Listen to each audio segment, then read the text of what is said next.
কি বলছেন দিদি? ও দিদি, মমতা ব্যানার্জি আপনাকে নাকি রেসপেক্ট করেনি?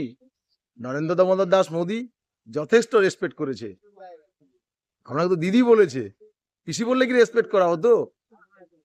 দিদি বলে, আপনাকে এত রেসপেক্ট করে। আপনি চোরেদের সাথে থাকেন, আপনার চারদিকে শুধু চোর চোর আর চোর। আপনি নিজে বিল পাস করাচ্ছেন চোরদের নেওয়ার জন্য, আর আপনাকে সম্মান করবে? পাবলিক সম্মান করে না আপনাকে, আর একটা পাঠিয়ে দিচ্ছেন আপনি নরেন্দ্র মোদীর কাছে। নরেন্দ্র মোদী আপনাকে দিদি বলে, রেসপেক্ট করে। আমি চোর, চোরেদের রানী, চোরেদের ডাকাত রানী বলেনি, এটাই আপনার কপাল ভালো। আপনি কি করেছেন শিক্ষা ব্যবস্থাকে? 26,000 লোকের চাকরি খেয়ে দিলেন। 26,000ই কি চুরি করে চাকরি পেয়েছিল? আপনার চুরিগুলোকে বাঁচানোর জন্য 26,000 চাকরি খেলেন। আমি তো ওএমআর সিটটা বের করতে পারতেন,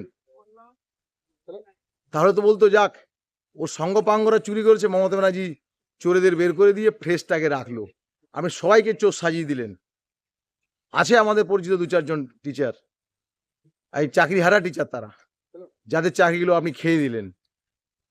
এখন এবারে আবার কি ঘাটালা করবেন কে জানে, ওই চোরগুলোকে বাঁচানোর জন্য। পশ্চিমবঙ্গের জনগণ দেখছে আপনাকে, আপনাকে ঠিক বিচার করবে। ভোটটা শুধু হতে দিন, আপনি ধমকানি চমকানি বন্ধ করুন। যেটা নির্বাচন কমিশনের নিয়ম আছে, যেভাবে পাবলিক ভোট দিতে যেতে পারে, সেই বন্দোবস্ত রাখুন। তো দেখি আপনার উপর কত নিজের উপর আস্থা আছে। আপনার তো নিজের উপর আস্থা নেই। 2011 সাল নেই, সেটা আপনি বুঝতে পারছেন। 2011 সালে আপনি পাবলিকের ভোটে সত্যি সত্যিই এসেছিলেন। আমিও ভোট দিয়েছিলাম আপনাকে, আমিও তৃণমূল কংগ্রেস করতাম সেই সময়। আমি কেন তৃণমূল কংগ্রেসের বাইরে? আমার ছোট ছোট কাজ করে খাইতো। আমি কেন চলে গেলাম আপনার দলের থেকে? আমি গেছি 2016 সালে, এখন নয়। 12 সালে সারদার টাকা, নারদার টাকা, এগুলো সব চুরি করেছেন না? আপনাকে রেসপেক্ট করবে শিক্ষিত সমাজ? এটা আপনি আশা করেন কি করে? শিক্ষিত সমাজ হয়তো চুপ করে বসে যাবে, রাস্তায় নেমে হয়তো প্রতিবাদ করতে পারবে না, তো ব্যালট বাক্সে কিন্তু আপনাকে বুঝিয়ে দেবে, ওই ইভিএম মেশিনে বুঝিয়ে দেবে আপনাকে। আপনাকে সবাই রেসপেক্ট করতো 2011 সাল পর্যন্ত। সারদা আসার পর থেকে আপনার রেসপেক্ট কমা শুরু হয়েছে। তারপরে ভাইপোকে নিয়ে এলেন চুরি করানোর জন্য, ডাকাতদের সর্দার করলেন যেদিন থেকে, আস্তে আস্তে আপনার ভ্যালু কমেছে। তারপর থেকে আপনি কখনো ওই কি দয়া কার বলে যেন, পানের পিক, তাদের দয়া, পিকে পিকে, তাদের দয়ায় আছেন আপনি। টাকা খরচা করে ভোট কিনছেন আপনি।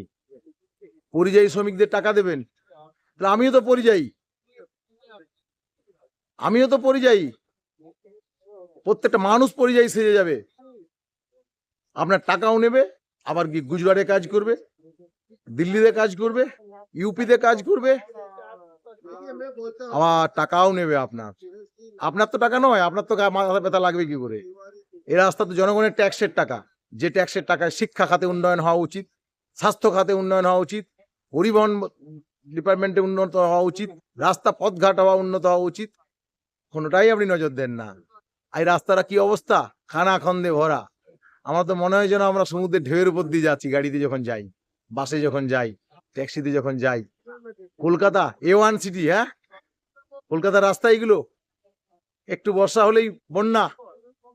কত চুরি করবে পিসি, কত চুরি করাবে তোমার ভাইপোদের দিয়ে? আজ আপনার পাশে শুধু চোর চোর আর চোর। এটা শিক্ষামন্ত্রী রেখেছেন, ওটাকে আমরা ভদ্রলোক ভাবতাম।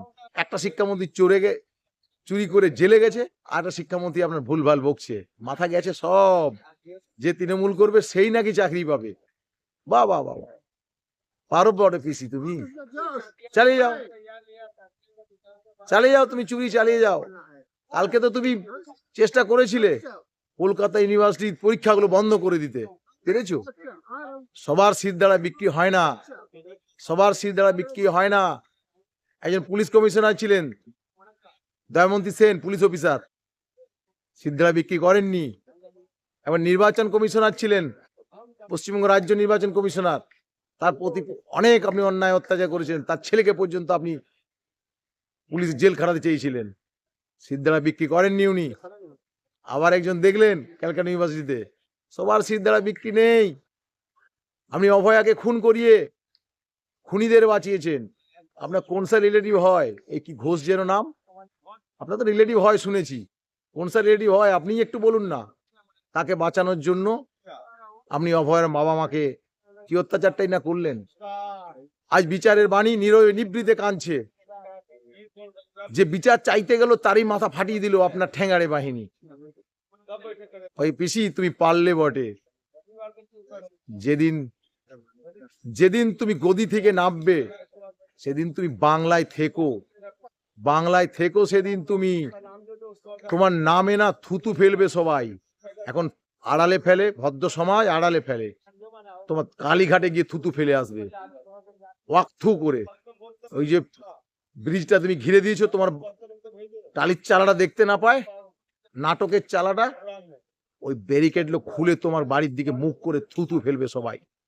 অপেক্ষায় থাকো তুমি, অপেক্ষায় থাকো তুমি। বাংলার মানুষ ফুঁসছে, একটা ভুল তুমি শুধু করো, মানুষকে ভোট দিতে দাও। এইরকম ভুলটা করো, নির্বাচনী ক্ষেত্রে তুই পৌঁছতে দাও শুধু পাবলিককে। দেখো না তোমাকে কি হাল করে।